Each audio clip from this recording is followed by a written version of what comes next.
ನಮಸ್ತೆ ಮಕ್ಕಳೇ. ಈ ದಿನ ನಾವು NTSC NMMS ಅಲ್ಲಿ ಬರುವಂತ GMAT ಕ್ವಶನ್ ಪೇಪರ್ ನಲ್ಲಿ ಬರುವಂತ ಅನಾಲಜಿ ಆಫ್ ಲೆಟರ್ಸ್ ಅಥವಾ ಅಕ್ಷರಗಳ ಸಾಮ್ಯತೆ ವಿಷಯ ಸ್ವಲ್ಪ ತಿಳ್ಕೊಳ್ಳೋಣ. ಈಗ ಅಕ್ಷರ ಸಾಮ್ಯತೆ ಅಥವಾ ಅನಾಲಜಿ ಆಫ್ ಲೆಟರ್ಸ್ ಅನ್ನು ಬಿಡಿಸಬೇಕಾದ್ರೆ ಫಸ್ಟ್ ಆಫ್ ಆಲ್ ನಾವು ಕ್ವಶನ್ ಪೇಪರ್ ಬಂದಿದ ತಕ್ಷಣ ಮಕ್ಕಳೇ ನೀವು ಈ ಕೆಲಸ ಮಾಡಿಕೊಳ್ಳಿ. ರಫ್ ಶೀಟ್ ಅಲ್ಲಿ back side A to Z ಅಕ್ಷರಗಳನ್ನ ಬರ್ಕೊಳ್ಳಿ. ಅದಾದ್ಮೇಲೆ ಅದಕ್ಕೆ ನಂಬರ್ ಅನ್ನ ಕೊಟ್ಕೊಳ್ಳಿ. ಆದಷ್ಟು M ಗೆ ಕಟ್ ಮಾಡ್ಕೊಳ್ಳಿ. ಅವಾಗ ಕರೆಕ್ಟ್ ಆಗಿ 1 to 13 ಬರುತ್ತೆ. ನೆಕ್ಸ್ಟ್ 14 to 26 ಈ ರೀತಿಯಾಗಿ ನೀವು ಫಸ್ಟ್ ರಫ್ ಪೇಪರ್ ಅಲ್ಲಿ ಈ ಕೆಲಸವನ್ನ ಮಾಡಿ ಮುಗಿಸ್ಕೊಳ್ಳಿ. ಈಗ ಇದ್ರ ಮೇಲೆ ಪ್ರಶ್ನೆ ಯಾವ ರೀತಿ ಇರುತ್ತೆ ಅಂತ ಗಮನಿಸೋಣ. ಪ್ರಶ್ನೆ ಈ ರೀತಿ ಇರಲಿರುತ್ತೆ. ಕೊಟ್ಟಿರುವ ಪರ್ಯಾಯಗಳಿಂದ ಸರಿಯಾದ ಉತ್ತರವನ್ನು ಆರಿಸಿ ಕೆಳಗಿನ ಸಾಮ್ಯತೆಯನ್ನು ಪೂರ್ಣಗೊಳಿಸಿ ಅಂತ. ಈಗ ಒಂದು ಪ್ರಶ್ನೆ ತಗೊಂಡು ನಾವು ನೋಡ್ಕೊಳ್ಳೋಣ. ಇಲ್ಲಿ ಯಾವ ರೀತಿ ಇರುತ್ತೆ ಅಂದ್ರೆ ಅಕ್ಷರಗಳ ಗುಂಪನ್ನ ಕೊಟ್ಟಿರ್ತಾರೆ, ಇನ್ನೊಂದು ಅಕ್ಷರಗಳ ಗುಂಪನ್ನ ಕೊಟ್ಟಿರ್ತಾರೆ. ಇದಕ್ಕೂ ಇರುವ ಸಾಮ್ಯತೆಯನ್ನ ನಾವು ಕಂಡುಹಿಡಿಬೇಕು. ಈ ಸಾಮ್ಯತೆಯನ್ನ ನಾವು ಕೊಟ್ಟಿರೋ ಇನ್ನೊಂದು ಅಕ್ಷರಗಳ ಗುಂಪಿಗೆ ಉತ್ತರ ಹಾಕಿ ಹುಡುಕಿ ಬರಿಬೇಕಾಗುತ್ತೆ. ಸೊ ಇಲ್ಲಿ ಫಸ್ಟ್ BOOK ಈ ಅಕ್ಷರಗಳಿಗೆ ANJ ಇಂದ ಸೂಚಿಸಿದ್ದಾರೆ. ಸೊ ಇವೆರಡಕ್ಕಿರುವ ಸಂಬಂಧವನ್ನ ನಾವು ಹುಡುಕ್ಬೇಕಾಗುತ್ತೆ. ಸೊ ಇದಕ್ಕೆ ನಾವು ಆಗ್ಲೇ ನಾವು ರಫ್ ಶೀಟ್ ಅಲ್ಲಿ ಬರ್ಕೊಂಡಿರ್ತೀರಲ್ಲ, ಅದು ನಮ್ಮ ಸಹಾಯಕ್ಕೆ ಬರುತ್ತೆ. ಸೊ ಫಸ್ಟ್ ಬಿ ನ ಯಾವ ನಂಬರ್ ಇಂದ ಸೂಚಿಸಿದೀರಿ ಅಂತ ಗಮನಿಸ್ಕೊಳ್ಳಿ. ಬಿ ನ 2ನೇ ನಂಬರ್ ಇಂದ ಸೂಚಿಸ್ಕೊಂಡಿದ್ದೀರಿ. A 1. ಸೊ ಹಾಗಾಗಿ 1 ಕಡಿಮೆ ಆಗ್ತಾ ಇದೆ ಅಂತ ತೋರಿಸ್ತಾ ಇದೆ. ನೆಕ್ಸ್ಟ್ ಓ ನ 15 ಇಂದ ಸೂಚಿಸಿದ್ದೀರಿ. N 14 ಇಲ್ಲೂ ಕೂಡ 1 ಕಡಿಮೆ ಆಗ್ತಾ ಇದೆ. ಮತ್ತೆ O 15 ಮತ್ತೆ N 14. K ಸೊ K ನ 11 ರಿಂದ ಸೂಚಿಸ್ಕೊಳ್ತಾ ಇದ್ದೀರಿ. J ನ 10. ಸೊ ಹಾಗಾಗಿ ಇದರಲ್ಲಿ ಏನ್ ಗಮನಿಸ್ಕೊಳ್ತಾ ಇದ್ದೀರಿ ಅಂದ್ರೆ ಒಂದು ಸಂಖ್ಯೆ ಕಮ್ಮಿ ಆಗ್ತಾ ಇದೆ, ಒಂದು ಅಕ್ಷರ ಹಿಂದಕ್ಕೆ ಹೋಗ್ತಾ ಇದೆ ಅಂತ ಗೊತ್ತಾಗುತ್ತೆ.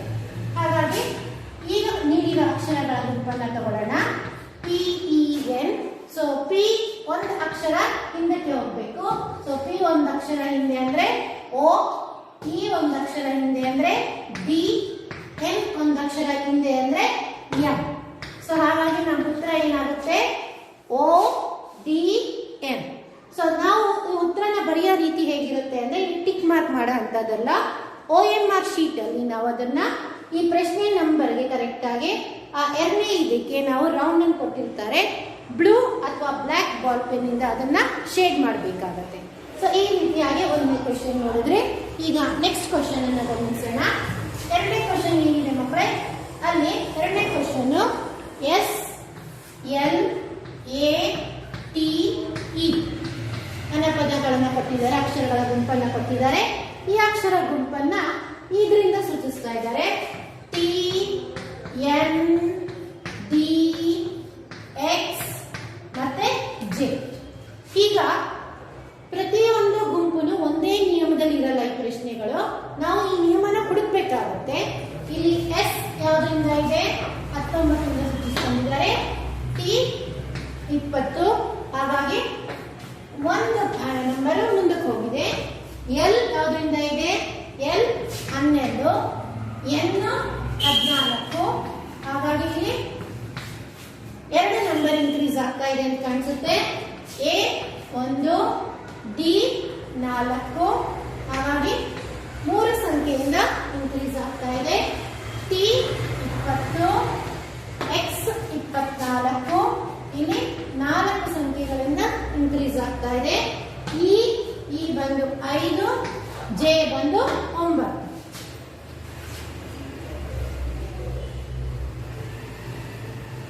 J ಬಂದು 10. ಹಾಗಾಗಿ 5 ಅಕ್ಷರಗಳಿಂದ 5 ಸಂಖ್ಯೆಯಿಂದ ಇನ್ಕ್ರೀಸ್ ಆಗ್ತಾ ಇದೆ. ಇಲ್ಲಿ ನೀವು ಗಮನಿಸಬಹುದು ಮಕ್ಕಳೇ, 1 2 3 4 5 ಈ ಆರ್ಡರ್ ಅಲ್ಲಿ ಇದರಲ್ಲಿ ಇನ್ಕ್ರೀಸ್ ಆಗ್ತಾ ಇದೆ. ಸೊ ಹಾಗಾಗಿ ನಾವು CHALK.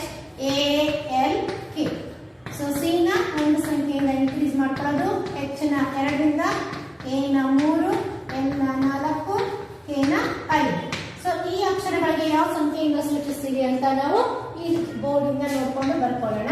3 H 8, A 1, L 12, K 11. So ಈ ಆರ್ಡರ್ 3 + 1 4. 4ನೇ ಸಂಖ್ಯೆಯಿಂದ ಸೂಚಿಸುವ ಅಕ್ಷರ ಡಿ. 8 + 2 10. ಸೊ 10ನೇ ಅಂಕದಿಂದ ಸೂಚಿಸುವ ಅಕ್ಷರ ಜೆ. 1 + 3 4. 4ರಿಂದ ಸೂಚಿಸುವ ಅಕ್ಷರ ಡಿ. ಮತ್ತೆ 12 + 14 16 ಆಗುತ್ತೆ. 16ರಿಂದ ಸೂಚಿಸುವ ಅಕ್ಷರ ಪಿ. 11 + 5 ಕೂಡ 16. 16ರಿಂದ ಸೂಚಿಸುವ ಅಕ್ಷರ ಪಿ. ಹಾಗಾಗಿ ನಮ್ಮ ಉತ್ತರ ಏನಾಗುತ್ತೆ? D, G, D, T, P. ಹಾಗಾಗಿ ನಮ್ಮ ಉತ್ತರ 4ನೇದು ಆಗುತ್ತೆ. ಈಗ ಮುಂದಿನ ಪ್ರಶ್ನೆಯನ್ನು ಗಮನಿಸೋಣ. ಮುಂದಿನ ಪ್ರಶ್ನೆಯಲ್ಲಿ ನಾವೇನು ಗಮನಿಸ್ತಾ ಇದ್ದೀವಿ ಅಂದ್ರೆ SCHOOL. SCHOOL ಈ ಅಕ್ಷರಗಳನ್ನ T, B, I, N, P, K ಇಂದ ಸೂಚಿಸಿಕೊಂಡಿದ್ದಾರೆ. ಸೊ ಈಗ ಇದರ ಸಂಬಂಧವನ್ನ ಸ್ವಲ್ಪ ಆಲೋಚನೆ ಮಾಡಿ ಗಮನಿಸೋಣ. ಎಸ್ 19ರಿಂದ ಸೂಚಿಸಿದೆ, ಟಿ 20. ಸೊ ಒಂದು ಸಂಖ್ಯೆಯಿಂದ ಇದು ಇನ್ಕ್ರೀಸ್ ಆಗ್ತಾ ಇದೆ ಅಂತ ಗಮನಕ್ಕೆ ಬರ್ತಾ ಇದೆ. C 3, B 2. ಇಲ್ಲಿ ಏನಾಗ್ತಾ ಇದೆ? ಮುಂದೆ ಹೋಗ್ತಿಲ್ಲ, ಕಡಿಮೆ ಆಗ್ತಾ ಇದೆ. ಕಡಿಮೆ ಅನ್ನೋದನ್ನ ನಾವು ಯಾವಾಗಲೂ ಮೈನಸ್ ಇಂದ ಸೂಚಿಸ್ಕೊಳ್ತೀವಿ. 3 2 ಆಗಿರೋದಕ್ಕೆ -1. H 8, 5 9. ಮತ್ತೆ ಜಾಸ್ತಿ ಆಗಿದೆ, ಸೊ +1. ಆಮೇಲೆ O 15, N 14. ಆವಾಗ ಮತ್ತೆ ಕಡಿಮೆ ಆಗಿದೆ, -1. ಮತ್ತೆ O 15, P 16, ಸೊ +1. ಎಲ್ ಅಕ್ಷರನ 12ರಿಂದ ಸೂಚಿಸ್ಕೊಳ್ತೀರಿ, ಕೆ ನ 11, ಸೊ -1. ಇಲ್ಲಿ ಯಾವ ತರ ಆಗ್ತಾ ಇದೆ ಗಮನಿಸಿ. ಒಂದು ಇನ್ಕ್ರೀಸ್ ಆಗ್ತಾ ಇದೆ, ಒಂದು ಕಡಿಮೆ ಆಗ್ತಾ ಇದೆ. ಸೊ ಇದೇ ರೀತಿ ನಾವು ಕೊಟ್ಟಿರೋ ಅಕ್ಷರಗಳು F, I, E, L, D ಇದಕ್ಕೆ ನಾವು ಬರೆದುಕೋಬೇಕಾಗುತ್ತೆ. ಸೊ ಎಫ್ ಫಸ್ಟ್ +1, ಐ -1, +1, -1, +1 ಅಂದ್ರೆ ಮುಂದಕ್ಕೆ ಹೋಗ್ತೀರಿ. ಸೊ ಎಫ್ ಇಂದ ಜಿ, ಐ -1 ಅವಾಗ ಹೆಚ್ ಆಯ್ತು, ಹಿಂದಕ್ಕೆ ಬಂದೆ. ಮತ್ತೆ ಇ ಇಂದ +1, ಸೊ ಮುಂದಕ್ಕೆ. ಮತ್ತೆ ಎಲ್ ಇಂದ -1, ಸೊ ಹಿಂದಕ್ಕೆ. ಮತ್ತೆ ಡಿ +1 ಆಗಿರೋದ್ರಿಂದ ಮುಂದಕ್ಕೆ ಹೋಗ್ತೀನಿ, ಹಾಗಾಗಿ ಇ. ಸೊ ಉತ್ತರ G, H, F, K, E. ಹಾಗಾಗಿ ಮೊದಲನೇ ಉತ್ತರ ಆಗುತ್ತೆ G, H, F, K. So ಈಗ ಮುಂದಿನ ಪ್ರಶ್ನೆಯನ್ನ ಗಮನಿಸೋಣ. ಮುಂದಿನ ಪ್ರಶ್ನೆ ನೋಡಿದ್ರೆ ಬರೀ ಸಂಖ್ಯೆಗಳಲ್ಲೇ ಕಾಣಿಸ್ತಾ ಇದೆ ನಿಮ್ಗೆ. ಇಷ್ಟೊತ್ತರೆಗೂ ನಿಮ್ಗೆ ಅಕ್ಷರ ಸಂಖ್ಯೆ ಮಧ್ಯದಲ್ಲಿತ್ತು, ಈಗ ಅಕ್ಷರಗಳನ್ನ ಸಂಖ್ಯೆ ರೀತಿ ತೋರಿಸ್ಕೊಂಡಿದ್ದಾರೆ. ಸೊ ಈ ಅಕ್ಷರಗಳು ಯಾವ ಸಂಖ್ಯೆಯಿಂದ ನೋಡಿದ್ದಾರೆ ಅಂದ್ರೆ ಮತ್ತೆ ನಾವು ನಮಗೆ ಕೊಟ್ಟಿರೋಂತ ನಂಬರ್ ಮತ್ತೆ ಆಲ್ಫಾಬೆಟ್ ನಾವು ಅರೇಂಜ್ ಮಾಡ್ಕೊಂಡಿರೋದನ್ನ ಒಂಚೂರು ಗಮನಿಸ್ಕೊಂಡು ನೋಡೋಣ, ಏನಾದ್ರು ನಮ್ಗೆ ಕ್ಲೂ ಸಿಗುತ್ತಾ ಅಂತ. ಸೊ ಎಂ ನ 13. ಸೊ ನನಗೆ ಇಲ್ಲೊಂದು ಐಡಿಯಾ ಸಿಗ್ತಾ ಇದೆ. ಎಂ ನ ಇವರು ಆ 13 ಸಂಖ್ಯೆಯಿಂದ ಸೂಚಿಸಿಕೊಂಡಿದ್ದಾರೆ ಅಂತ. ಯು ನ ಯಾವ್ದಿಂದ ಸೂಚಿಸಿಕೊಂಡಿದ್ದಾರೆ? 21. ಮತ್ತೆ 13. ಬಿ ನ 2, ಎ ನ 1, ಐ ನ 9. ಸೊ ಇಲ್ಲಿ ನಾವು ಸೂಚಿಸ್ಕೊಳ್ಳುವಾಗ ನೀವು ಇಲ್ಲೂ ಗಮನಿಸಬೇಕಾಗುತ್ತೆ. ಈ ಪ್ರಶ್ನೆ ಅರ್ಥ ಮಾಡ್ಕೊಳ್ಳಕ್ಕೆ ಈ ನಂಬರ್ ನೋಡ್ಬೇಕಾಗತ್ತೆ, ಇಲ್ಲೂ ನೋಡಿದ್ರೆ ನಿಮ್ಗೆ ಪ್ರಶ್ನೆಗೂ ಇದಕ್ಕೂ ಲಿಂಕ್ ಆಗುತ್ತೆ. ಸೊ ಈ ತರ ನಾವು ನೋಡ್ಕೊಂಡಾಗ ನಮ್ಗೆ ಏನ್ ಗೊತ್ತಾಗುತ್ತೆ ಅಂದ್ರೆ ಇಲ್ಲಿ ಯಾವ ಅಕ್ಷರದಿಂದ ಯಾವ ಸಂಖ್ಯೆಯಿಂದ ಸೂಚಿಸಿದಾರೋ ಅದನ್ನೇ ಅವರು ಕೋಡಿಂಗ್ ಮಾಡೋ ತರ ಕೊಟ್ಟಿದ್ದಾರೆ ನಮ್ಮ ಪ್ರಶ್ನೆಯಲ್ಲಿ ಅಂತ ಗೊತ್ತಾಗ್ತಾ ಇದೆ. ಸೊ ಇದರ ಪ್ರಕಾರನೇ ನಾವು MYSORE ನ ನಾವು ಬರ್ಕೋಬೇಕಾಗತ್ತೆ ಸಂಖ್ಯೆ ರೂಪಕ್ಕೆ. ಸೊ ಎಂ ನ 13 ಸೂಚಿಸ್ತೀರಿ, ವೈ ನ 25 ಸೂಚಿಸ್ತೀರಿ, ಎಸ್ ನ 19 ಸೂಚಿಸ್ತೀರಿ, ಓ ನ 15 ಸೂಚಿಸ್ಕೊಳ್ತೀರಿ, ಆರ್ ನ 15 ಸೂಚಿಸ್ಕೊಳ್ತೀರಿ, ಇ ನ 5. ಸೊ ಹಾಗಾಗಿ 13, 25, 19, 15, 18, 5. ಸೊ ಈಗ ಉತ್ತರ ಏನಿದೆಯಾ ಅಂತ ಹುಡ್ಕೋಣ. ಫಸ್ಟ್ 13, 19, 15, ಬಟ್ ಇಲ್ಲಿ 16 ಬಂದಿದೆ, ಸರಿ ಹೋಗ್ಲಿಲ್ಲ. 4ನೇ ಗಮನಿಸಿದ್ರೆ ಸೇಮ್ ಇದೆ, 13, 25, 19, 15, 18, 5.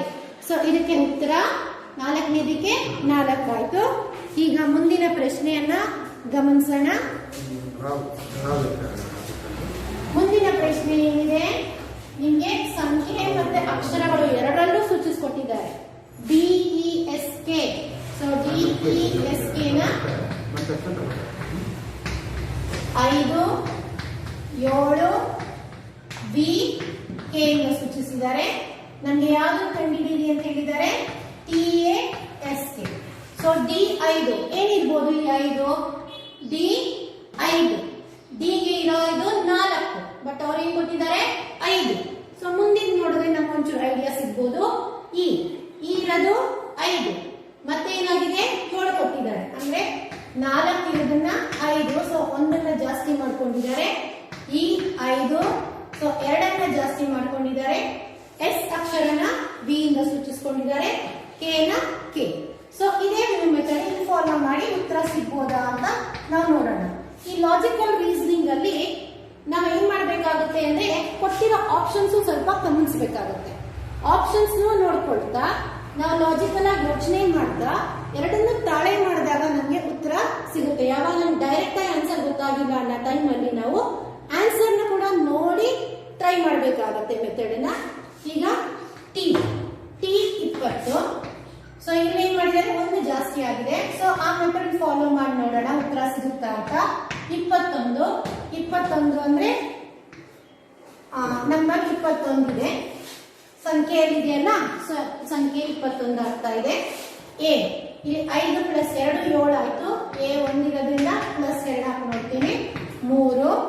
ನೆಕ್ಸ್ಟ್ ಎಸ್ ನ ಬಿ ಆಗಿ ಇಟ್ಕೊಳ್ಳೋಣ, ಯಾಕಂದ್ರೆ ಉತ್ತರದಲ್ಲಿ ವಿ ಕೆ ಕಾಣಿಸ್ತಾ ಇದೆ. ಸೊ ಕೆ ನ ಕೆ. ಆಗ ನಮ್ಮ ಉತ್ತರ 21 3 V K. 21 3 V K. So ಉತ್ತರ ಬಂದಿದೆ, 1ನೇದಾಗತ್ತೆ ಉತ್ತರ 5ನೇ ಪ್ರಶ್ನೆಗೆ. ಈಗ ನೆಕ್ಸ್ಟ್ ಪ್ರಶ್ನೆಯನ್ನ ಗಮನಿಸೋಣ. ನೆಕ್ಸ್ಟ್ ಪ್ರಶ್ನೆಗೆ ಜಾಸ್ತಿ ತಲೆ ಕೆಡಿಸ್ಕೊಳ್ಳೋದೇ ಬೇಕಿಲ್ಲ, ಅಕ್ಷರಗಳನ್ನ ನೋಡ್ತಾ ಇದ್ರೆ ನಮ್ಗೆ ಐಡಿಯಾ ಸಿಗುತ್ತೆ. ಇಲ್ಲಿ ಲ್ಯಾಪ್ಟಾಪ್, ಇಲ್ಲಿ ಪದಗಳನ್ನ ಸ್ವಲ್ಪ ಇಂಟರ್ಚೇಂಜ್ ಮಾಡ್ಕೊಂಡಿದ್ದಾರೆ. ಟಾಪ್ ಲ್ಯಾಪ್. ಸೊ ಇಲ್ಲಿಂದ ಟಾಪ್ ಲ್ಯಾಪ್ ಬರ್ಕೊಳ್ಳೋ ರೀತಿ ಮಾಡ್ಕೊಂಡಿದ್ದಾರೆ. ಸೊ ಇಲ್ಲಿ ಟ್ಯಾಬ್ಲೆಟ್ ಅನ್ನೋವಾಗ ನಾವು ಏನ್ ಮಾಡ್ಕೋಬೇಕಾಗುತ್ತೆ, ಫಸ್ಟ್ ಲೆಟ್ ಟ್ಯಾಬ್. ಸೊ ಹಾಗಾಗಿ ಉತ್ತರ 3ನೇದಾಗುತ್ತೆ. ಸೊ ಯಾವಾಗಲೂ ಇದನ್ನೇ ಅಂತಿಲ್ಲ, ಲಾಜಿಕಲ್ ರೀಸನಿಂಗ್ ಬಂದಾಗ ನಾವು ಯೋಚನೆ ಮಾಡೋ ರೀತಿ ಇಂಪಾರ್ಟೆಂಟ್ ಆಗುತ್ತೆ. ನಮ್ಮ ಯಾವ ರೀತಿ ನಾವು ಯೋಚನೆ ಮಾಡ್ತೀವಿ ಅನ್ನೋದು ಪರೀಕ್ಷೆ ಮಾಡೋ ಅಂತದೇ ಇದು. ಹಾಗಾಗಿ ಒಂದೇ ಮೆಥಡ್ ಅನ್ನೋದಿರಲ್ಲ, ನಿಮ್ಗೆ ಮಧ್ಯ ಮಧ್ಯ ಬೇರೆ ತರ ಕ್ವಶನ್ಸ್ ಕೇಳ್ತಾ ಇರ್ತಾರೆ. ಸೊ ನೀವು ಪ್ರಶ್ನೆನ ನೋಡ್ಕೊಂಡು ಯಾವ ಮೆಥಡ್ ಫಾಲೋ ಮಾಡಬೇಕು ಅಂತ ಸ್ವಲ್ಪ ಯೋಚನೆ ಮಾಡಬೇಕಾಗುತ್ತೆ. ಇಲ್ಲಿ ಗಮನಿಸಿ ನೋಡಿ, ಬೋರ್ಡ್ ಇಲ್ಲಿ ಏನಾಗ್ತಾ ಇದೆ, ಮಿರರ್ ಇಮೇಜ್ ಆಗಿದೆ. ಸೊ ಫಸ್ಟ್ ಇದು ರಿವರ್ಸ್ ಬಂದಿದೆ, ಬೋರ್ಡ್ ಅನ್ನೋದು ನೆಕ್ಸ್ಟ್ DROAB ಅಂತ ಹೋಗಿದೆ. ಸೊ ಬ್ಲಾಕ್ ಅಂದಾಗ ನಾನು ಅಲ್ಲಿಂದ ಸ್ಟಾರ್ಟ್ ಮಾಡಬೇಕಾಗುತ್ತೆ, ಕೆ ಇಂದ ಸ್ಟಾರ್ಟ್ ಮಾಡಬೇಕಾಗುತ್ತೆ. ಸೊ KCALB ಆವಾಗ 4ನೇ ಆಪ್ಷನ್ ಆಗುತ್ತೆ. ನೆಕ್ಸ್ಟ್ ಮುಂದಿನ ಪ್ರಶ್ನೆ ನೋಡೋಣ. ಇಲ್ಲಿ ನೋಡಿ ABCD ಏನಾಗಿದೆ, ಇಲ್ಲಿಂದ ಇಂಟರ್ಚೇಂಜ್ ಆಗ್ತಾ ಇದೆ. BC ಅನ್ನೋದು CB ಆಗಿದೆ. ಸೊ PQRS ಏನಾಗ್ಬೋದು, PRQS ಆಗ್ಬೋದು. ಸೊ PRQS ಆಪ್ಷನ್ 1ನೇದಾಗುತ್ತೆ. ನೆಕ್ಸ್ಟ್ ಇಲ್ಲಿ ನೋಡಿ PQR STU LMN. ಸೊ ಪ್ರಶ್ನೆ ನೋಡಿದ ತಕ್ಷಣ ನಿಮಗೆ ಗೊತ್ತಾಗ್ತಾ ಇದೆ ಇದು ಕಂಟಿನ್ಯೂಸ್ ಅಕ್ಷರಗಳು ಅಂತ. ಸೊ ಆಗ ನೆಕ್ಸ್ಟ್ ಆಪ್ಷನ್ ಏನಾಗುತ್ತೆ, ನಮಗೆ LP LMN ಗೆ OPQ ಆಗುತ್ತೆ. ಈಗ ಮುಂದಿನ ಪ್ರಶ್ನೆ. ಈಗ ನೋಡಿ AZBY ಮೊದಲನೇ ಅಕ್ಷರ ಕೊನೆ ಅಕ್ಷರ ಲಿಂಕ್ ಆಯಿತು.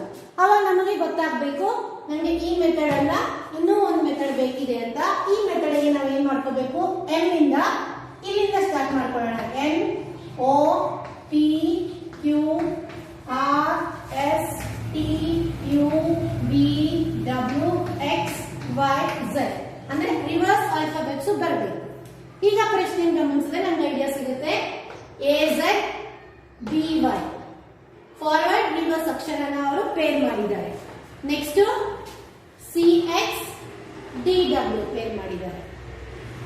ಇವಾಗ ಕೊಟ್ಟಿರೋ option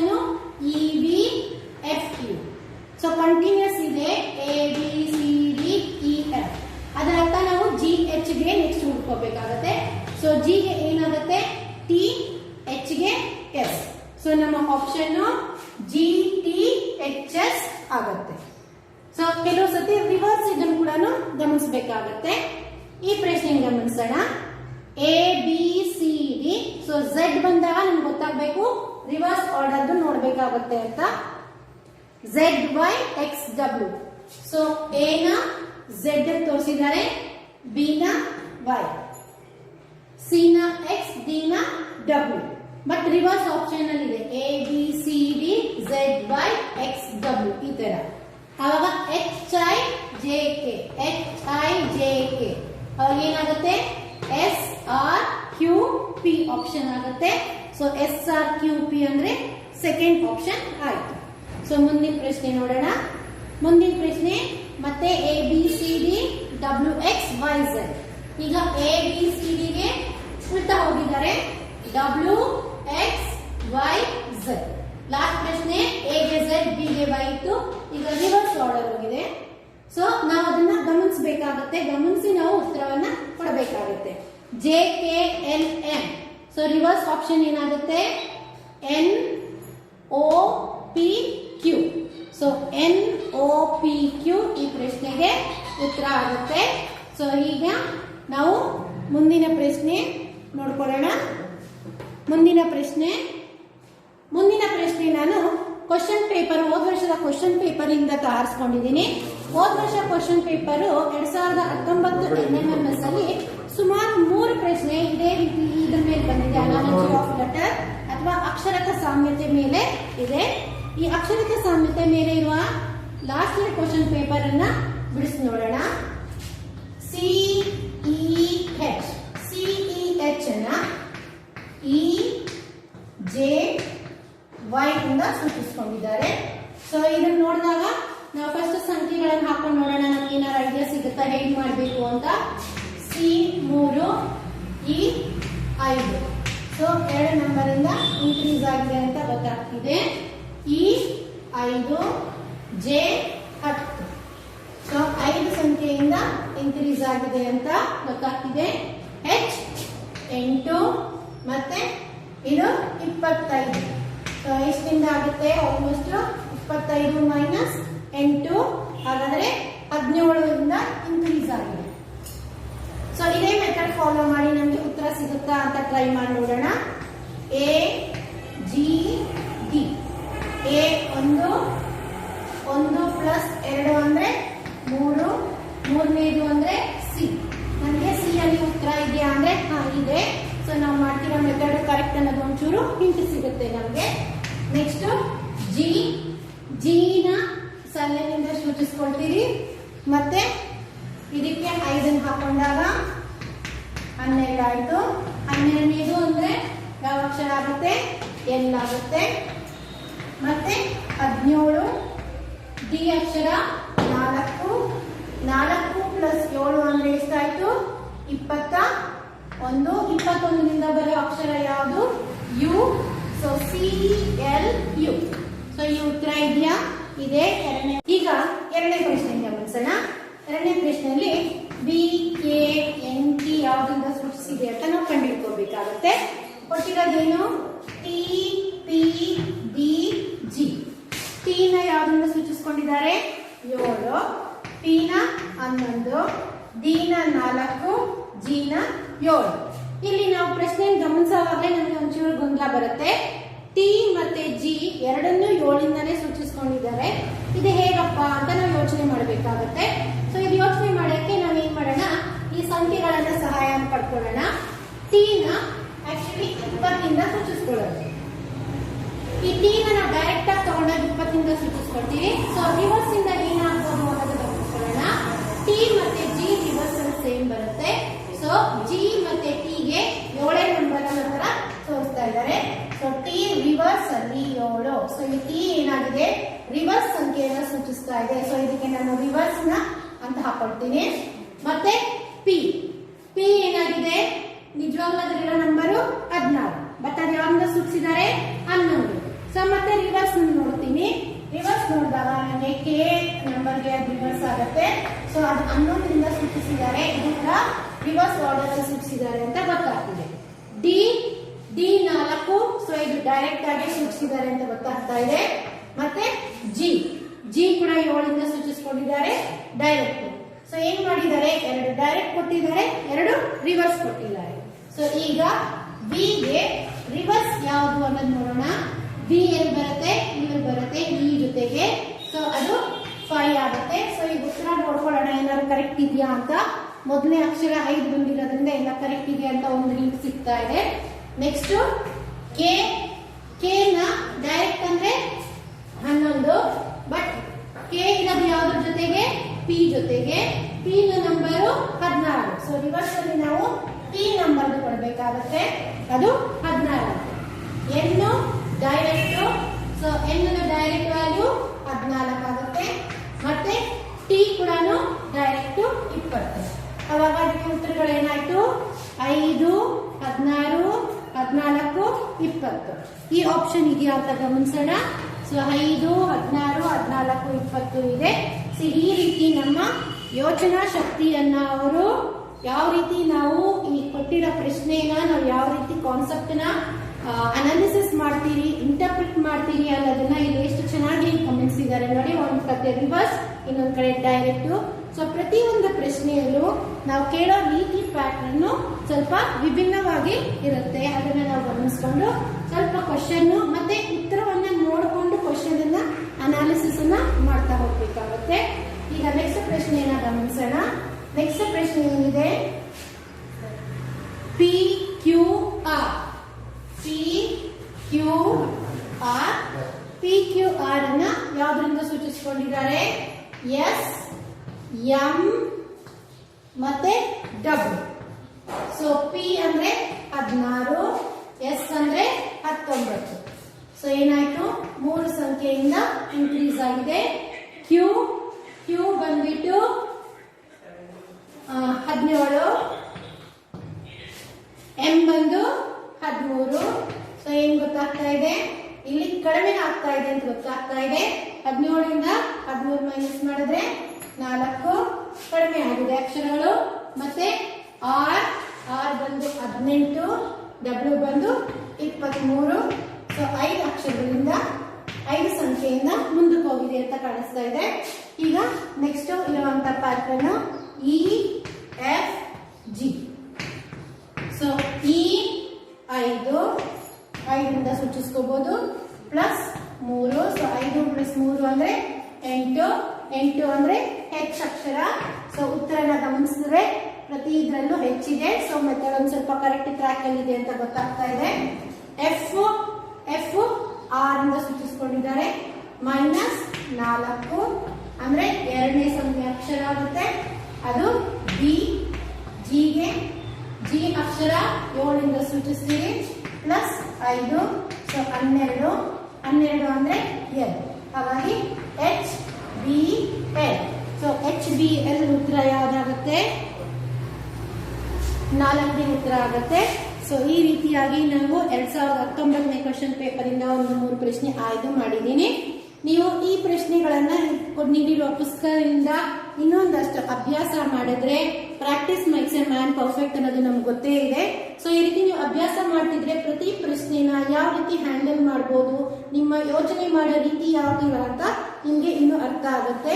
so best of luck for all of you students.